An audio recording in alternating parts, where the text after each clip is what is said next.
Di sebuah kota kecil bernama Sukamulya, hiduplah seorang pemuda bernama Arman. Usianya 28 tahun, dengan tubuh kekar hasil kerja kerasnya sebagai tukang kayu. Hidupnya sederhana, tetapi hatinya penuh ambisi untuk menjadi yang terbaik dalam segala hal. Namun, Arman memiliki satu kekurangan besar, ia terlalu mudah merendahkan orang lain.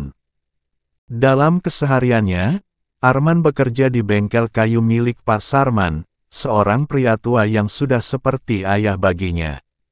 Pak Sarman adalah sosok yang penuh kesabaran. Meski sudah sepuh, ia tetap bekerja keras untuk menghidupi keluarganya. Namun, di mata Arman, Pak Sarman hanya seorang pekerja lamban yang tak lagi layak untuk bersaing.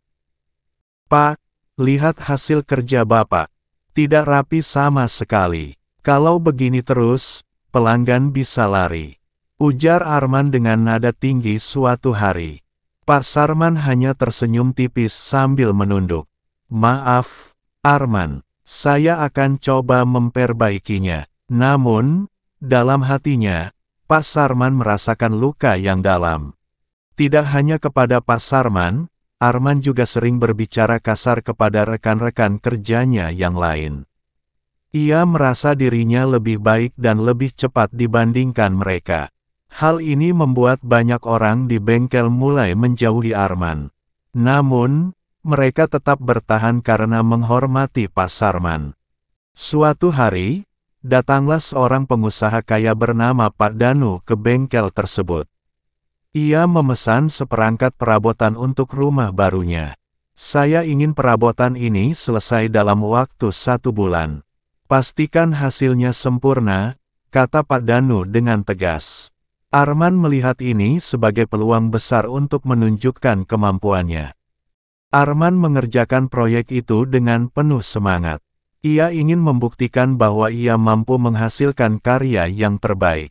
Selama sebulan, ia hampir tidak tidur dan bahkan sering mengabaikan rekan-rekannya. Setiap ada yang mencoba membantu, ia justru mengusir mereka dengan alasan, "Kalian hanya akan memperlambat pekerjaan ini." Ketika proyek itu selesai, Arman merasa sangat puas dengan hasilnya. Ia yakin bahwa karyanya kali ini akan membuat Pak Danu terkesan. Dengan penuh percaya diri, ia mengantarkan perabotan tersebut ke rumah mewah milik Pak Danu. Namun, yang terjadi justru sebaliknya. Saat melihat hasil karya Arman, Pak Danu langsung menunjukkan ekspresi kecewa. "Apa ini? Hasilnya tidak sesuai dengan yang saya harapkan. Banyak cacat di sini dan di sana. Saya tak mau membayar untuk pekerjaan seburuk ini," ucap Pak Danu dengan nada tajam. Arman terdiam. Kata-kata itu menghantam hatinya seperti pukulan keras. Ia mencoba menjelaskan bahwa ia telah bekerja keras, tetapi Pak Danu tidak peduli. "Kerja kerasmu tidak penting jika hasilnya tidak memuaskan," kata Pak Danu sebelum pergi meninggalkan Arman dengan rasa malu. Dalam perjalanan pulang, Arman merasa hatinya hancur. Ia mulai merenungkan apa yang baru saja terjadi. Inikah rasanya disakiti? Apa selama ini aku telah melakukan hal yang sama kepada orang lain? Pikirnya, ia teringat pada semua hinaan yang pernah ia lontarkan kepada rekan-rekannya, terutama kepada Pak Sarman. Sesampainya di bengkel, Arman menemukan Pak Sarman sedang duduk di bangku kayu, menyelesaikan pekerjaan kecilnya. Dengan air mata yang hampir jatuh, Arman menghampiri pria tua itu. "Pak, saya minta maaf. Saya sudah terlalu sering menyakiti hati Bapak dan yang lain.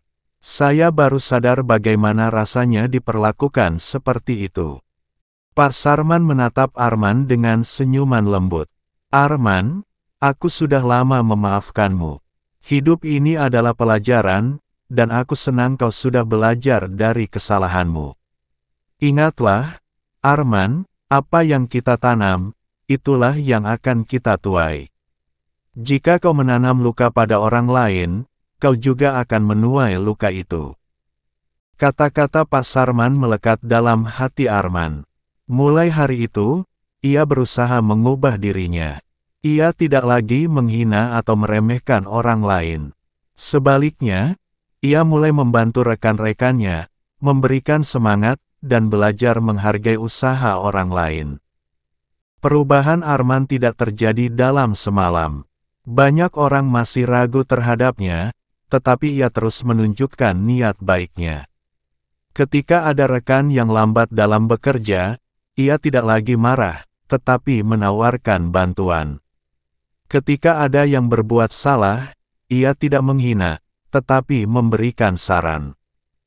Perlahan-lahan, orang-orang di bengkel mulai membuka hati mereka untuk Arman. Hubungan antara Arman dan rekan-rekannya membaik, dan suasana kerja di bengkel menjadi lebih hangat.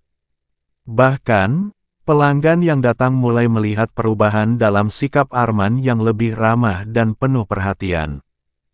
Beberapa bulan kemudian, Arman mendapatkan kesempatan lain dari Pak Danu. Kali ini, ia melibatkan seluruh rekan di bengkel untuk menyelesaikan proyek tersebut. Dengan kerjasama yang baik, hasilnya jauh lebih memuaskan. Pak Danu memuji karya itu dan memberikan bayaran lebih sebagai bentuk penghargaan. Arman menyadari bahwa keberhasilan itu bukan hanya karena dirinya, tetapi juga karena dukungan dari orang-orang di sekitarnya. Ia memahami bahwa kesuksesan sejati tidak datang dari merendahkan orang lain, melainkan dari bekerja bersama dengan saling menghormati. Hingga kini, Arman tetap dikenal sebagai tukang kayu terbaik di Sukamulya.